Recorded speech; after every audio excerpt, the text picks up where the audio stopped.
स्वागत है प्यारे बच्चों, आप सभी के एक नई वीडियो में। यदि आप सभी क्लास 8 में हैं तो ये वीडियो आप सभी के लिए बहुत ज़्यादा इंपॉर्टेंट होने वाली है। इस वीडियो के अंदर मैं आप सभी को प्रश्नावली 3.2 के सभी क्वेश्चनों को सॉल्व कराऊंगा। यदि आप सभी को प्रश्नावली 3.2 के किसी भी क्वेश्चन को सॉल्व करने में समस्या आ रही है या कोई ऐसा क्वेश्चन है जो समझ में नहीं आ रहा है, तो आपको इस वीडियो को बड़े ध्यान से देखना है। इसके अंदर हर एक क्वेश्चन का समाधान मैं आपको बहुत ही आसान तरीके से करना सिखाऊंगा। यदि आप सभी हमारी नेक्स्ट वीडियो देखना चाहते हैं तो चैनल को सब्सक्राइब कीजिएगा। मैं आप सभी को डेली क्लास 8 के वीडियोज़ यहाँ पर प्रोवाइड कर रहा हूँ। आइए देखते हैं पहला नंबर क्वेश्चन हमको क्या दिया गया और इसको किस प्रकार से आपको सॉल्व करना है। तो फर्स्ट नंबर का क्वेश्चन दिया गया है, निम्नलिखित आकृतियों में यक्स का मान ज्ञात कीजिए। तो जैसा कि आप सभी देख सकते हैं यक्स यहाँ पर है, तो आपको इस यक्स का मान ज्ञात करना है। और इसके अंदर भी देखिए यक्स यहाँ पर है, तो इसके अंदर भी यक्स का मान ज्ञात करना है। तो इस यक्स का मान हम कैसे निकालेंगे, यही सबसे बड़ी समस्या है। अब देखिए इस यक्स का मान निकालने के लिए आपको सबसे पहले देखना होगा यक्स हमारा अंदर की ओर कोण बन रहा है या बाहर की ओर। तो यक्स अंश का कोण हमारा बाहर की ओर है। ठीक है, देखो जितने भी कोण बन रहे हैं यहाँ पर सब बाहर की ओर है। अगर अंदर की ओर रहते हैं तो इधर अंदर की ओर बनते हैं। ठीक है, तो देखो इसके अंदर भी जितने भी कोण है सब बाहर की ओर बन रहे हैं। तो यहाँ पर बहुत ही आसान है इसको करना। चलिए कॉपी पर चलते हैं और मैं आपको बताता हूँ कि किस प्रकार से आप इसको कर सकते हैं। तो देखिए एक फॉर्मूला होता है, आपको याद रखना है। अगर आपको सभी कोण बाहर की ओर बन रहे हैं, जैसे कि मैंने अभी आपको दिखाया, तो फिर से एक बार देख लेते हैं। जैसे कि आप देख सकते हैं यहाँ पर जितने भी हमारे कोण बन रहे हैं सब बाहर की ओर बन रहे हैं। तो यहाँ पर आपको यही फॉर्मूला लगा देना है, सभी बाह्य कोणों का माप बराबर 360 अंश। तो सभी बाह्य कोणों का क्या करना है, माप करना है, उनका योग कर लेना है। ठीक है, तो यहाँ पर सभी बाह्य कोण को हम जोड़ेंगे। तो चलिए देख लेते हैं कौन कौन से हमारे बाह्य कोण पहले वाले में हैं। तो 125 है, 125 है, यक्स है। ठीक है, तो 125 प्लस 125 प्लस यक्स, इसको सबको हम ऐड कर लेंगे, बराबर कर देंगे 360 के। तो यहाँ पर लिखेंगे 125 अंश।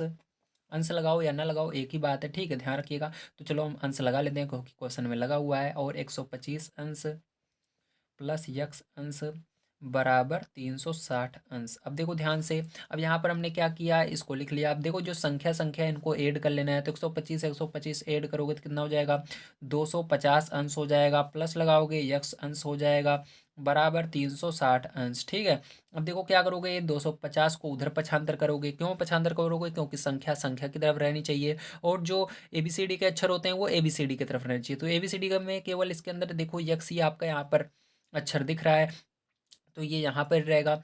और क्या हो जाएगा, ये 250 उधर चला जाएगा। तो यक्स अंश बराबर क्या हो जाएगा, 360 अंश माइनस 250। माइनस क्यों हुआ, क्योंकि देखो इधर प्लस में था, उधर जाने पर माइनस हो जाता है। इधर से अगर कोई भी संख्या उधर जाती है तो चिन्ह बदल जाता है। ठीक है, चाहे संख्या हो या एबीसीडी का अक्षर हो, कोई सी भी इधर से उधर जाएगा तो चिन्ह बदल जाएगा।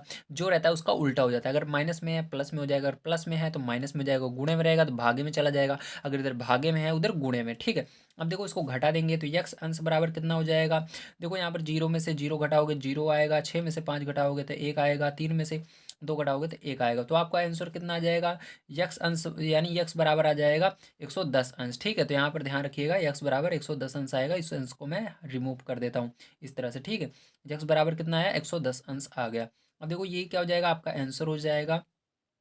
चलिए अब यहाँ पर हम देख लेते हैं इसका बी नंबर का क्वेश्चन किस प्रकार से हो। चलिए प्यारे बच्चों अब देखते हैं बी नंबर का क्वेश्चन आपका किस प्रकार से होगा। जैसा कि आप सभी देख सकते हैं ये बी नंबर क्वेश्चन में आपको 70 अंश, 60 अंश और यक्स दिख रहा है, लेकिन यहाँ पर ध्यान रखिएगा आपके और भी मान हैं जो दिख नहीं रहे हैं। जैसे कि यहाँ पर देखिए दो लाइनें जहाँ पर जुड़ रही हैं पहले वाले में, वहाँ पर एक कोण बन रहा है। जैसे कि यहाँ पर देखो दो लाइनें आपस में जाकर मिली हैं, तो यहाँ पर 125 अंश का कोण बन रहा है। यहाँ पर भी दो लाइनें आपस में मिली हैं, 125 का बन रहा है। यहाँ पर भी दो लाइनें मिली हैं तो यक्स अंश का कोण बन रहा है। अब इसी तरह से आपको यहाँ पर देखो कितनी जगह मिल रही हैं, दो लाइनें यहाँ पर भी मिल रही हैं। एक कोण यहाँ पर बनेगा, एक कोण यहाँ पर बनेगा, एक कोण यहाँ पर, एक कोण यहाँ पर, एक कोण यहाँ पर मिलेगा, क्योंकि दो लाइन बन रही हैं। ठीक है, लेकिन यहाँ पर पता कितना है, तीन ही पता है, दो नहीं पता। ठीक है, तो ध्यान रखिएगा इस तरह से कभी भी आपको निशान दिया रहता है तो आपको समझ जाना है ये समकोण है। समकोण का जो मान होता है गणित भाषा में वो होता है 90 अंश। कितना होता है, 90 अंश का होता है। और यहाँ पर भी देखिए समकोण बन रहा है, और यहाँ पर देखो समकोण बन रहा है।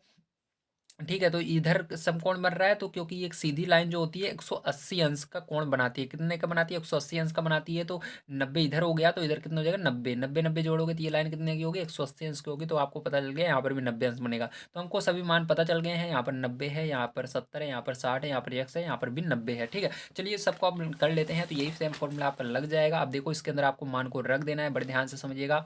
अब यहाँ पर देखो मान को रख देते हैं। सबसे पहले आपको 90 दिया गया है तो 90 अंश, प्लस फिर 70 दिया गया है 70 अंश, फिर 60 दिया गया है 60 अंश, प्लस फिर 90 दिया गया है 90 अंश, प्लस फिर यक्स दिया गया है यक्स अंश। ठीक है, या अंश लगाओ या ना लगाओ यक्स में, इसको ऐसे ही रख सकते हो और बाद में बराबर करके 360 अंश लिख देना, ठीक है।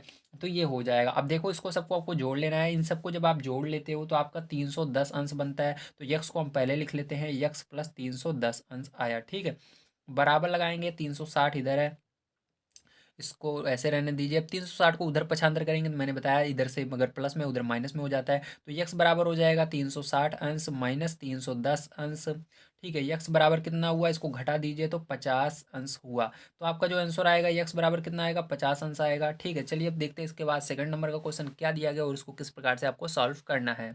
सेकंड नंबर का क्वेश्चन आपको दिया गया है, एक समबाहुभुज के प्रत्येक बाह्य कोण का माप ज्ञात कीजिए जिसकी ए, मतलब पहला नंबर इसके अंदर फर्स्ट नंबर 9 भुजाएं, सेकंड नंबर 15 भुजाएं हो, ठीक है। तो आपको यहाँ पर क्या करना है, आपको यहाँ पर बहुभुज के प्रत्येक बाह्य कोण को बताना है। तो उसके लिए फॉर्मूला होता है, देखिए ध्यान से समझिएगा। वो फॉर्मूला कौन सा होता है, वो होता है प्रत्येक बाह्य कोण बराबर होता है 360 बटे में जितनी भुजाएं उसे भाग दे दीजिए। तो यहाँ पर देखो 360 तो संख्या है, उसको नहीं बदलते हम कभी भी, ध्यान रखना, ठीक है।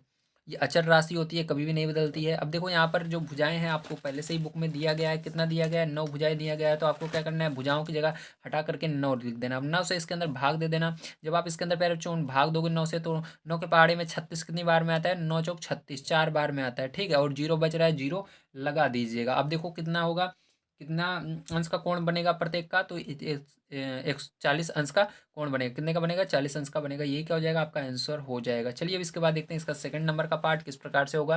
तो देखिए जो सेकंड नंबर का क्वेश्चन है इसके अंदर भी सेम यही फॉर्मूला लगेगा, ध्यान रखिएगा, ठीक है। तो आइए क्वेश्चन हम एक बार पढ़ लेते हैं, देखते हैं क्या दिया गया है। तो इसके अंदर भी क्योंकि हमको सेम वही सारी चीज़ें, बस भुजाओं को बदला गया है। यहाँ पर 9 था, यहाँ पर 15 कर दिया गया है। तो आपको क्या करना है, यहाँ पर जो हमने 9 लिखा था उसी की जगह आपको 15 रखना है, ठीक है। तो यहाँ पर 360 अंश ऐसे ही रहेगा आपका, और बटे में भुजाओं की जगह 15 कर दीजिएगा। 15 से आपको 360 में भाग दे देना है। जब आप 15 से 360 में भाग दोगे तो आपका क्या होगा, यहाँ पर 24 अंश आएगा। कितना आएगा, 24 अंश आएगा। तो यही क्या हो जाएगा पैर, जो आपका आंसर हो जाएगा। चलिए अब चलते हैं तीसरा नंबर क्वेश्चन पर, पढ़ते हैं और उसको भी सॉल्व करते हैं। तो देखिए जो तीसरा नंबर क्वेश्चन है आपका कुछ इस प्रकार से है, एक समबाहुभुज की कितनी भुजाएं होंगी यदि एक बाह्य कोण का माप 24 अंश हो, ठीक है। तो इसको किस प्रकार से करेंगे, आपको बड़े ध्यान से इसको समझना होगा। तो इसके लिए हमारा फॉर्मूला होता है समबाहु की भुजाओं की संख्या बराबर 360 अंश बटे में बाह्य कोण, ठीक है। तो यहाँ पर हमको समबाहु जो समबाहु भुज है, समबाहुभुज है, उसकी क्या करना है, भुजाओं की संख्या ज्ञात करनी है। इसलिए हम क्या करेंगे, इसको इस साइड रखेंगे। और हमको बाह्य कोण एक दिया गया है बुक के अंदर, देख लीजिए, आपको दिखा देता हूँ, 24 अंश बाह्य कोण दिया गया है। इस 24 अंश को क्या करना है, यहाँ पर इसके नीचे बाह्य कोण को हटा करके रख देना है। तो यहाँ पर 360 आपका ऐसे ही रहेगा, और बटे में 24 रख देंगे। और 24 से क्या करना होगा, आपको 360 के अंदर भाग देना होगा। जब आप इसके अंदर भाग दोगे तो आपका आ जाएगा संख्या। तो कितना आएगा संख्या, जब भाग दोगे 24 से तो यहाँ पर 15 आएगा, ठीक है। तो ये क्या आ जाएगा, आपका आंसर आ जाएगा। चलिए अब इसके बाद देखते हैं हम 4 नंबर का क्वेश्चन हमारा क्या दिया गया है और इसको किस प्रकार से आपको सॉल्व करना होगा। 4 नंबर का क्वेश्चन आपको दिया गया है, एक समबाहुभुज की भुजाओं की संख्या ज्ञात कीजिए यदि इसका प्रत्येक अंतःकोण 160 अंश का हो, ठीक है। तो आपको क्या करना है, इसके अंदर एक सम बहुभुज की भुजा ज्ञात करनी है, ठीक है। और इसके अंदर आपको दिया गया है इसका प्रत्येक अंतःकोण कितना है, 160 अंश का है। तो कैसे करेंगे इसको, आइए ध्यान से समझिएगा। तो सबसे पहले आपको यहाँ पर मानना है, माना समबाहुभुज की भुजाओं की संख्या बराबर n, ठीक है। अब इसके बाद ध्यान से देखिएगा, यहाँ पर हमने n मान लिया है। अब इसका अंतःकोण हम निकालेंगे। अंतःकोण निकालना बहुत ही आसान होता है, बस आपको ध्यान से समझना होगा। तो अंतःकोण कैसे निकालेंगे, याद रखिएगा, अंतःकोण आपको निकालना है तो यहाँ पर हमको एक अंतःकोण पहले से दिया गया है, मतलब प्रत्येक अंतःकोण दिया गया है। इसका प्रत्येक अंतःकोण कितना होता है, 160 165 अंश का दिया गया है, ठीक है। लेकिन हमको इसका अगर असल में अंतःकोण निकालना है, ठीक है, इसका अंतःकोण कितना होगा, तो इसके लिए आपको क्या करना, देखो एक सेकंड, यहाँ पर क्या दिया गया, आपको अंतःकोण पहले से दिया गया। अब हमको क्या निकालना है, बाह्य इसका कोण निकालना है, ठीक है। अंतःकोण तो दिया गया है लेकिन हमको यहाँ पर बाह्य कोण निकालना है। तो इसको अंतःकोण की जगह हम क्या करेंगे, हमको अंतःकोण दिया गया है, कितना दिया गया, 165 अंश, तो इसको 165 अंश लिख देंगे, ठीक है। अब आपको यहाँ पर क्या निकालना है, बाह्य बाह्य कोण निकालना है। क्या निकालना है, बाह्य कोण, बाह्य कोण, ठीक है।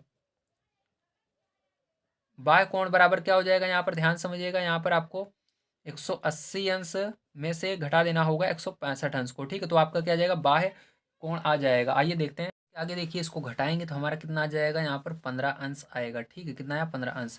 अब ये जो 15 अंश आया है ये हमारा क्या है, ये हमारा बाह्य कोण की माप है, ठीक है, ध्यान रखिएगा। अब देखिए यहाँ पर हमने बाह्य कोण इसका निकाल लिया है। अब इसके बाद हम यहाँ पर क्या होगा, यहाँ पर ध्यान रखिएगा, हमको पता है जो बहुभुज के बाह्य कोणों का कुल योग होता है वो 360 अंश होता है, ठीक है। अगर जितने भी बहुभुज का बाह्य कोण होता है उन सबको जोड़ें तो 360 अंश के बराबर हमने रखा था। पीछे बहुत सारे क्वेश्चन सॉल्व किए थे अभी, ठीक है। पहला वाला ही इसके अंदर क्वेश्चन सॉल्व किया था। अब इसके अंदर हम लिख देंगे, ध्यान से देखिएगा। तो इस तरह से आपको लिख देना है, बहुभुज के बाह्य कोणों का कुल योग बराबर 360 अंश, ठीक है। इसके बाद क्या करेंगे, ध्यान से देखिएगा। इसके अंदर एक फॉर्मूला आपको लगाना है, ठीक है। वो क्या होता है, भुजाओं की संख्या बराबर, भुजाओं की संख्या बराबर, भुजाओं की संख्या बराबर, ठीक। संख्या को क्या माने हमने, यन माना है, तो यन यहाँ पर लिख देना, बराबर बहुभुज के बाह्य कोणों का योग, ठीक है। मतलब ये बहुभुज के बाह्य कोणों का योग जितना है इसको लिखना है। तो यहाँ पर बहुभुज के बाह्य कोणों का योग कितना है, यहाँ पर 360 अंश है, ठीक है। और उसके बाद आपको भाग दे देना है किससे, बाह्य कोण से। तो बाह्य कोण कितना है, 15 अंश आया है। तो इसके अंदर जैसे ही आप भाग दोगे आपका आंसर आ जाएगा, तो भाग देते ही आंसर आएगा। अब देखो देखो 15 से आप भाग दोगे 360 में, ठीक है, तो आपका कितना आएगा, 24 अंश आएगा, 24 अंश, ठीक है। तो क्या हो जाएगा, यही आंसर हो जाएगा। मतलब भुजाओं की जो संख्या होगी कितनी होगी, 24 होगी, ठीक है। समझ में आया, वेरी गुड। चलिए अब इसके आगे देखते हैं हम किस प्रकार से होगा।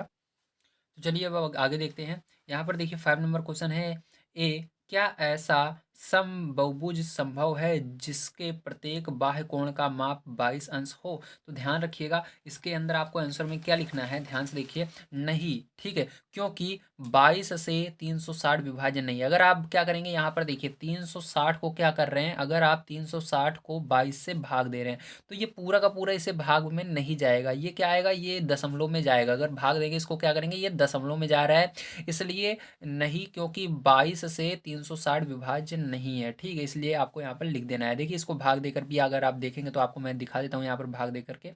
देखो 22 से यहाँ पर भाग दे रहा हूँ मैं 360 अंश के अंदर, ठीक है।